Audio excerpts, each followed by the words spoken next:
I'm Michael Howie, and this is Defender Radio, the podcast for wildlife advocates and animal lovers, brought to you by the Fur Bears. Well, folks, it's one of those days. I had a great interview recorded from late last week with Lisa Dahlside, one of the advocates and biologists working to help Russell, the orphaned and injured bear cub near Calgary that you've heard about. We talked about his story, the fact that he's likely hibernating, and the need for animal lovers everywhere to speak out on his and other animals' behalves, as the government refused to allow qualified experts to assist him. Since we recorded, the province has come out saying they're developing protocols so wildlife rehabilitators with adequate facilities can help orphan bear cubs like Russell, and that they'll also be looking into developing protocols for other animals that rehabbers are currently prohibited from assisting. This is a big victory, and it's clear that public pressure, as well as a slew of scientific evidence, has swayed the decision-makers' minds. But we still don't know what the protocols for black bear cubs or the other animals will be, so we're calling ourselves cautiously optimistic about this one.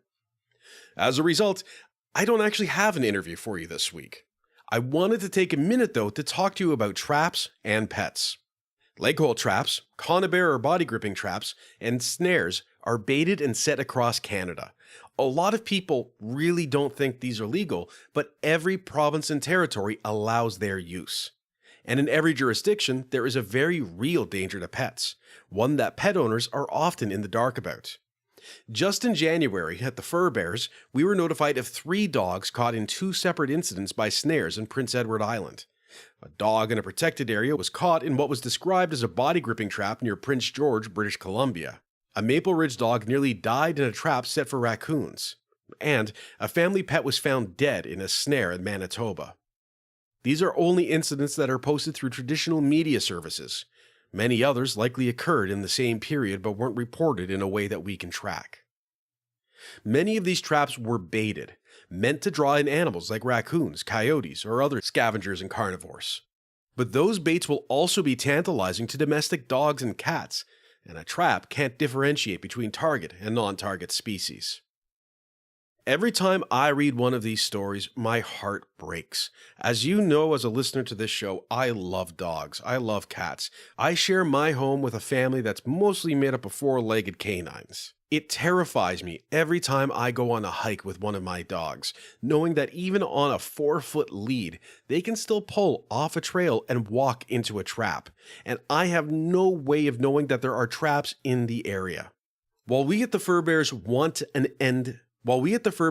to see trapping end, we can save lives today by instituting common sense upgrades to trapping policies in Canada's provinces and territories to protect family pets and even children. It's important that we target provinces and territories because that's the level where wildlife and trapping issues are managed. A major first step would be to get signage for area residents or visitors that indicate dangerous traps are set and baited in the area. Were this the case in many incidents, we are sure it would affect decisions and actions, and needless suffering could have been prevented. Please take a moment and visit us at thefurbears.com. Open up the blog Action Alert Warning Signs Would Protect Dogs from Dangerous Traps, and contact your provincial representative with our simple form to help us protect dogs, cats, other domestic animals, and children from the dangers of traps. Again, go to thefurbears.com, click on Blogs, and look for Action Alert Warning Signs Would Protect Dogs from Dangerous Traps. I know you're an animal lover, and I know you want to do everything you can to help animals. This is a major first step, and we need your support. So please do take a moment to head over, contact your representative with our one-click letter, and help us make change for the animals today. I'm going to be back for you with a full episode next week, and if I can, I'll have an update for you later this week as a separate episode as well. But thank you for tuning in, despite the kind of day I've had. And remember to follow me on Facebook and Twitter at Defender Radio and Instagram at Howie Michael to stay up to date on what I'm up to, upcoming interviews, and pictures of my cute dogs. Until next time, this is Michael Howie for Defender Radio reminding you to stay informed and stay strong.